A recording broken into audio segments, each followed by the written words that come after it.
Today I'm just going to be checking out some of the sites in London because even though I've been to London like 19-20 times, I've never actually checked out things like Big Ben or the House of Parliament or Tower Bridge. I just figured like those weren't British things to do, it's only for the tourists. But then eventually I just realized I've never done it before, so I don't know. The tourist spots are actually interesting for a reason, so that's what I'm going to do today. Try and find something that's interesting for me to do. As is usually the case when I arrive in a new place, I'm actually just going to spend some time walking around the local area and get to know some of the things about where I'm staying so that I can have late night snacks or whatever it is. Just got to King's Cross Station.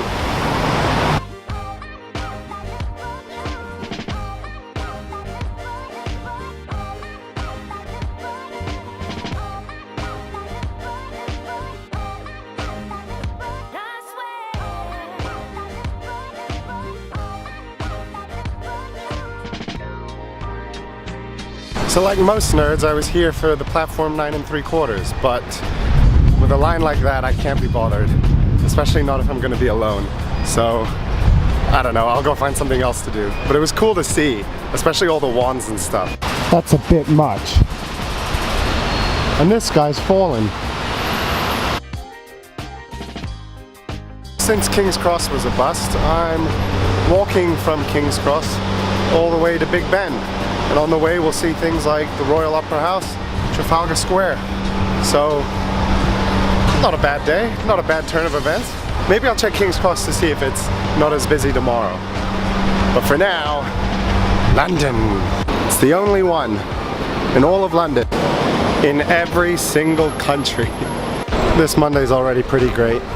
So far this has been my tour guide. I hope that building's okay. At this point I'm just coming up on the River Thames, which means Big Ben, London Eye, Houses of Parliament. Most of the main stuff is around the river. Running parallel to the Thames is the Strand, which leads me to Trafalgar Square, which is where I'll be in just a couple minutes. Hell yeah! Vape Nash! I made it to Trafalgar Square, but as you can see there's a lot of construction going on, so I can't actually get in. Can see the fountain, can see the spire and King Charles over there. Can't actually get in there. Bit sad, but it's pretty cool to see it in person for the first time in like 15 years.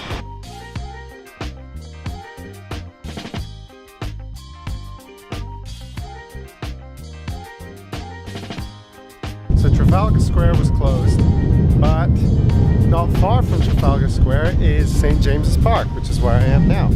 And at the end of St. James's Park is Buckingham Palace. So I'm gonna go visit the royalty and see if I can get a cup of tea. I doubt it.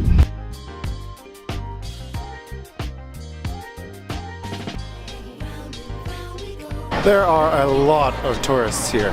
Not that I'm any different, but it's pretty cool.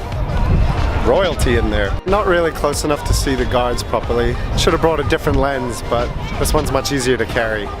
Up next, the London Eye and the River Thames.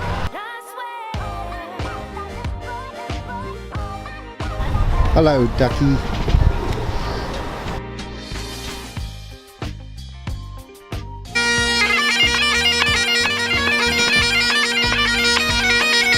Made it to Big Ben, London Eye back there, and Houses of Parliament all the way down the River Thames. Been walking for 3 hours. Feels good though. Again, a lot of tourists. It's pretty cool. Another world famous landmark checked off the bucket list. I think I was here 15 years ago, but it's been so long I actually don't remember. So it's cool to see it again. Shrek is love. Shrek is life. That frozen yogurt place is interesting because snog is British slang for making out.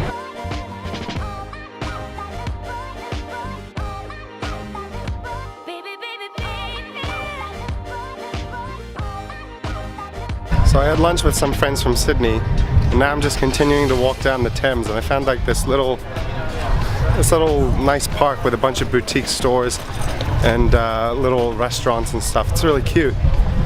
Yeah. And also the Thames is kind of gross. Suck UK is actually like a great brand of just designer products for gifts and random toys. And you see them all the time in Hong Kong and Sydney. And so I guess like I didn't put it together that I'm in the UK, so I can just find the original store.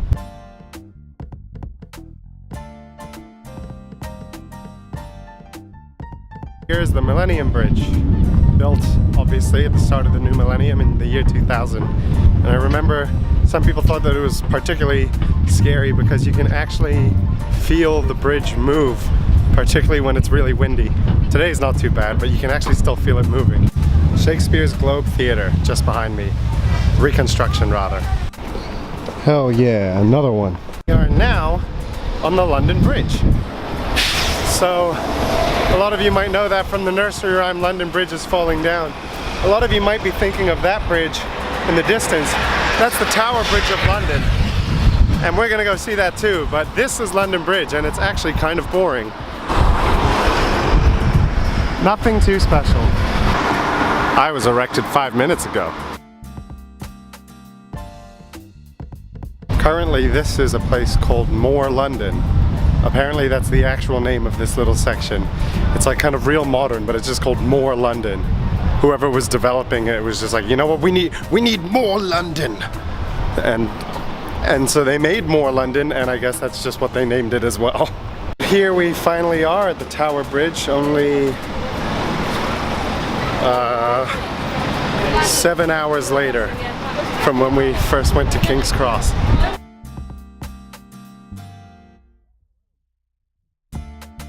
I would say that this is like the definitive bridge in London. Like, it's the one that's on the coasters and the mugs and the commemorative glasses and whatnot. And I think it's so called because it's close to the Tower of London, and we'll see that in just a second. Not sure if I'd agree it's the most famous. And that there is the Tower of London, where they keep things like the royal family jewels and have tours that cost money, so I'm gonna be cheap and not go in.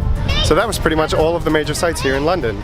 I walked to King's Cross Station, checked out Big Ben, the London Eye, Trafalgar Square, Buckingham Palace, Tower Bridge, and now the Tower of London, all in one day and all on foot.